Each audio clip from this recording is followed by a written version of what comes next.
Hi friends, welcome to my YouTube channel. आज की video में हम कोलगेट का फंडामेंटल एनालिसिस समझेंगे। इसके लिए एनालिटिक्स का यूज करेंगे। अगर आप इस चैनल पर नए हैं तो जल्द से जल्द चैनल को सब्सक्राइब करें ताकि आने वाली लेटेस्ट वीडियो मिल सकें। चलिए वीडियो में आगे बढ़ते हैं और एनालिसिस शुरू करते हैं। सबसे पहले हम बात करेंगे ब्रांड्स की। बहुत सारे ऐसे आइटम्स हैं जो आप घर पे यूज कर रहे होंगे और सालों से यूज करते आए होंगे। आप खुद डिसाइड कर लें जो आपके घर पे जो प्रोडक्ट्स यूज कर रहे हैं और करते रहेंगे, वैसी कंपनीज में लॉन्ग टर्म इन्वेस्टमेंट करना चाहिए। उससे पहले कंपनी की फंडामेंटल एनालिसिस भी देखना जरूरी है। तो हम समझेंगे फंडामेंटल एनालिसिस आगे इस वीडियो में। हम देखेंगे लॉन्ग टर्म इन्वेस्टमेंट का सबसे बड़ा फायदा वीडियो के आखिर में। उससे पहले ये चीज समझ लें, लॉन्ग टर्म में बनता है पैसा। इसके लिए आपको पेशेंस और फंडामेंटली स्ट्रॉन्ग स्टॉक्स में इन्वेस्ट करना होगा। वॉरेन बफेट कहते हैं कि अगर आप किसी शेयर को 10 साल के लिए खरीदने तैयार नहीं हैं, तो 10 मिनट के लिए उसके मालिक होने के बारे में भी ना सोचें। ऊपर आई बटन को क्लिक करें, कंपनी के फंडामेंटल्स के और भी वीडियोस मिल जाएगी। तो चलिए फंडामेंटल स्ट्रॉन्ग स्टॉक्स में आइडेंटिफाई करने के लिए देखते हैं कंपनी के sales growth, profit margin, profit and loss, reserves, borrowings, cash flow, ratios और रिटर्न्स। सबसे पहले बात करेंगे हम सेल्स की। सेल्स में हमें क्या देखना होगा? सेल्स में हमें ये देखना होगा कि एक्सपेंसेस से ऊपर है या नहीं है। ये पहला हमारा चेक होगा। तो ये रही कंपनी की सेल्स। अब हम देखेंगे कंपनी के एक्सपेंसेस। ये देखिए कंपनी का एक्सपेंसेस। जैसे कि हमें पता है कि सेल्स और एक्सपेंस के बीच में जितनी ज्यादा गैप होगी उतना ज्यादा प्रॉफिट होगा।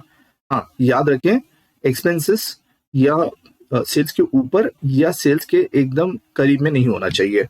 एक एग्जाम्पल की थ्रू हम समझेंगे। ये रहा एग्जाम्पल, ये रही कंपनी की सेल्स, तो ये रहा कंपनी के एक्सपेंसेस।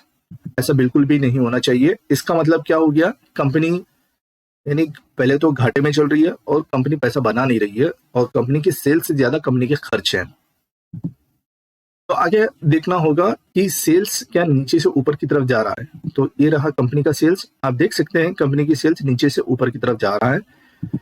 तो ऐसा होना चाहिए। लेकिन यहाँ पे अगर आप देखेंगे तो सेल्स नीचे से ऊपर गया है, लेकिन कुछ जगह पे आप देख सकते हैं यहाँ पे धीमे हो गया है। तो ये नीचे से ऊपर जाने के लिए हर साल कितनी की ग्रोथ हुई है, ये हमें देखना जरूरी होता है। इसके लिए हम समझते हैं सेल्स ग्रोथ की।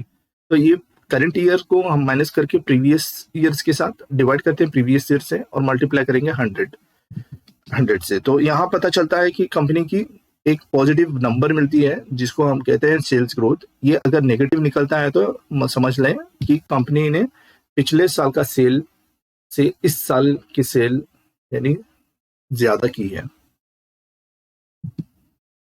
तो कोलगेट का हम देखेंगे पिछले 10 साल का सेल्स ग्रोथ कैसी की है। तो हम लेते हैं सेल्स ग्रोथ। हमारा टारगेट लाइन देखते हैं कितनी की है।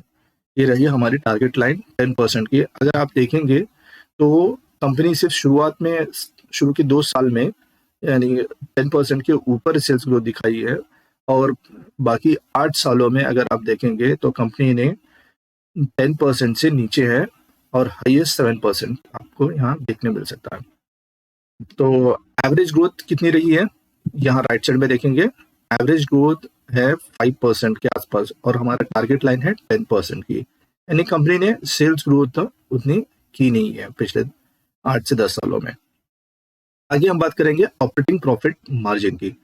ऑपरेटिंग प्रॉफिट मार्जिन एक फाइनेंशियल रेशियो है जिसमें हम कंपनी की प्रॉफिटेबिलिटी मेजर करते हैं और कंपनी की एफिशिएंसी भी। इससे हमें पता चलता है कि कंपनी का जो कोर बिजनेस है उससे कंपनी कितना मुनाफा बना रही है।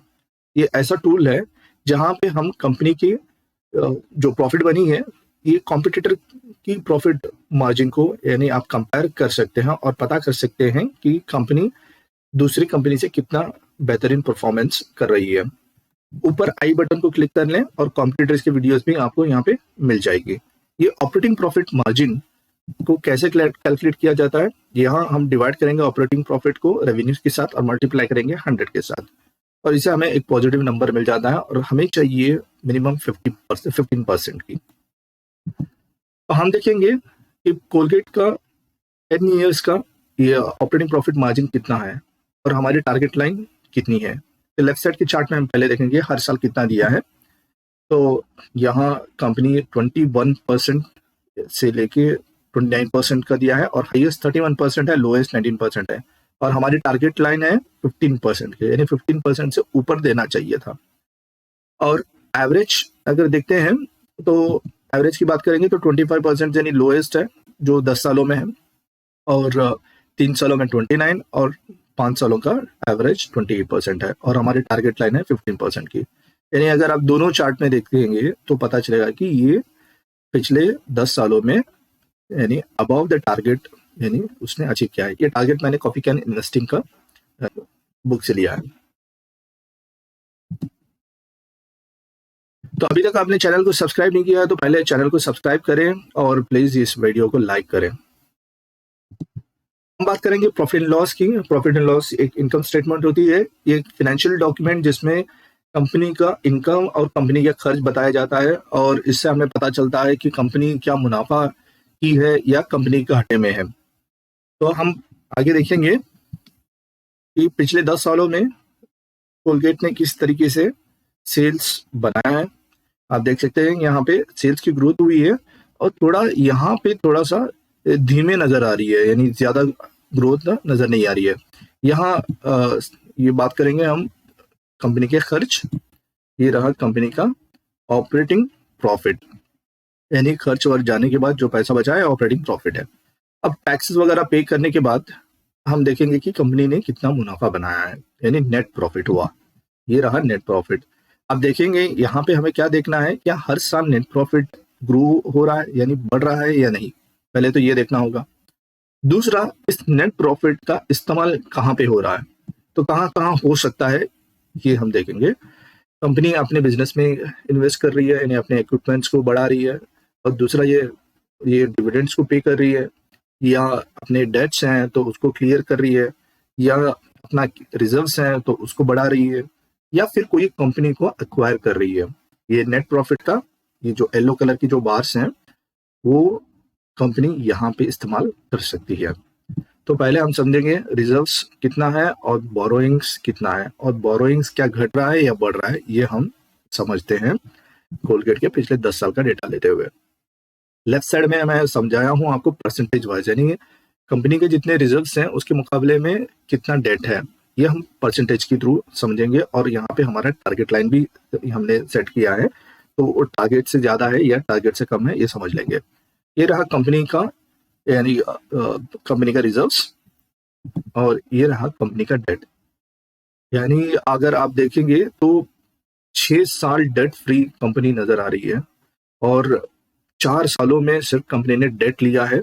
और टारगेट लाइन अगर हम देखेंगे 85% का मिनिमम रिजर्व होना चाहिए। तो अगर हम देखेंगे तो कंपनी के पास जो डेट है 6 से 7% की, यानी सबसे लीस्ट यानी 5% की है जो 2022 में 5% यानी उसको डेट को कम किया है। और 21 में अगर देखते हैं तो 7% की कंपनी ने सबसे हाईएस्ट डेट लिया है और बाकी सालों में अगर देखें तो कंपनी के पास डेट ही नहीं है, यानी कंपनी डेट फ्री रही है 2018 तक। तो अगर हम रिजर्व्स और बोरिंग वैल्यू वाइज में बात करते हैं तो राइट साइड की चार्ट पे हम देखेंगे तो यहाँ देख सकते हैं कंपनी ने अपना रिजर्व्स को लगातार बढ़ाते हुए आई है। ये देखिए कितना बढ़ रहा है और यहाँ पे थोड़ा सा घटा है और वापस दोबारा अगर देखेंगे तो 22 में सबसे ज्यादा रिजर्व्स कंपनी ने बनाया है। तो ये रहा कंपनी का डेट, यानी ना के बराबर है। आगे हम बात करेंगे कैश फ्लो। कैश फ्लो में हम देखेंगे ऑपरेटिंग कैश जो एक पॉजिटिव नंबर है और कैश फ्रॉम इन्वेस्टिंग। हम ये दोनों को जोड़ के देखेंगे कि कंपनी क्या इससे पॉजिटिव नंबर है या नेगेटिव नंबर है। कैश फ्रॉम इन्वेस्टिंग ये होता है कि कंपनी में दोबारा इन्वेस्ट कर रहे हैं तो अपने बिजनेस को बढ़ाने के लिए। तो ये दोनों को नंबर को जोड़ने के बाद क्या पॉजिटिव या नेगेटिव नंबर मिल रहा है या नहीं। तो अगर हम देखेंगे यहाँ पे कहीं भी ऐसा नेगेटिव नंबर नजर नहीं आ रहा और ये पॉजिटिव नंबर ही है।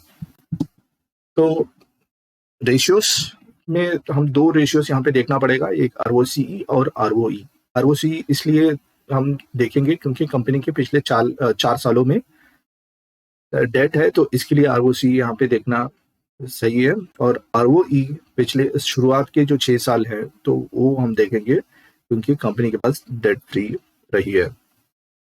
तो आरओसीई की कैलकुलेट होती है net profit divided by capital employed और मल्टीप्लाई करेंगे 100 से। तो एक कैपिटल एम्प्लॉयड क्या होता है, तो मान लीजिए एक एग्जांपल लेते हैं, कंपनी का इक्विटी 600 है और डेट 400 का है, उसको दोनों को जोड़ के 1000 हमने कंपनी में इन्वेस्ट किया और उससे मुनाफा मिला 150, तो उसको हमने डिवाइड किया 1000 से और मल्टीप्लाई किया 100 से, इससे हमें पता चलता है ROCE। तो नहीं, अगर 10 सालों का डेटा लेकर हम चेक करते हैं कोलगेट का, तो शुरुआत का हमें यहाँ पे 6 सालों का 2018 तक ROCE देखना, इसका कोई ये नहीं बनेगा क्योंकि कंपनी डेट फ्री थी। और अगर हम देखते हैं 19 से 22 तक तो 70 to 92% तक है और हमारा टारगेट कितना था 15% की, यानी कंपनी बहुत ज़्यादा यानी रिटर्न्स, अच्छा खासा रिटर्न्स दे रही है। अगर रिटर्न ऑन इक्विटी की बात करते हैं तो पिछले 4 सालों में और शुरुआत के 6 सालों का अगर देखते हैं तो 100 से लेकर 44% की तक रिटर्न ऑन इक्विटी यहाँ पे दिख रही है और हमारा कितना टारगेट है 15% का। फाइनली हम बात करेंगे ऑल टाइम रिटर्न्स की। ऑल टाइम रिटर्न्स मैंने शुरुआत में कहा था कि लॉन्ग टर्म में बनता है पैसा, तो हम देखें कि कोलगेट ने कितना पैसा अपने इन्वेस्टर्स को बनाकर दिया है। तो ये है स्टॉक प्राइस कंपनी की और इसका अगर हम देखेंगे तो पिछले शुरुआत से लेके अब तक यानी ये ऑल टाइम का है 1380% से ज्यादा कंपनी ने रिटर्न्स दिया है। ये आपको चार्ट गूगल में मिल जाएगा, बस आपको जाना होगा, मैक्स को क्लिक कर लें तो पता चल जाएगा। हम इस स्टॉक का कंक्लूजन करेंगे और देखेंगे कि सेल्स और एक्सपेंसेस के मुकाबले में ये यानी बेहतर रहा। सेल्स की ग्रोथ भी आपको नजर आ रही है और ईयरली सेल्स ग्रोथ जो कि ये अपना टारगेट के हिसाब से यानी नीचे परफॉर्म कर रहा है, यानी हर साल मिनिमम 10% की ग्रोथ नजर नहीं आ रही है। अगर ऑपरेटिंग प्रॉफिट मार्जिन की अगर बात करते हैं तो 15% के अबव है, बहुत ही काफी अबव नजर आ रही है। और हम रिजर्व्स ऑफ बोरोइंग्स की बात करते हैं तो रिजर्व्स ऑफ बोरोइंग्स में शानदार रहा है। यहाँ पे आप डेट बहुत ही ना के बराबर मिल रहा है कंपनी में और कंपनी के पास लगातार रिजर्व्स बढ़ते हुए नजर आए हैं। और जब हम बात करेंगे ऑपरेटिंग कैश और कैश फ्रॉम इन्वेस्टिंग को जोड़ने के बाद ऐसा कहीं पे भी नेगेटिव नंबर नजर नहीं आया है। रिटर्न ऑन कैपिटल और रिटर्न ऑन इक्विटी की अगर बात करते हैं तो दोनों 15% के ऊपर ही नजर आ रहा है। आज के लिए इतना ही है। उम्मीद करता हूं आपने इस वीडियो से कुछ सीखा होगा। अगर अभी तक आपने चैनल को सब्सक्राइब नहीं किया है तो प्लीज चैनल को सब्सक्राइब करें और वीडियो को लाइक करें और शेयर भी करें। आपके वीडियो को लाइक करने से मुझे ज्यादा मोटिवेशन मिलती है, तो प्लीज इस वीडियो को लाइक करें। चलिए मिलते हैं अगली वीडियो में।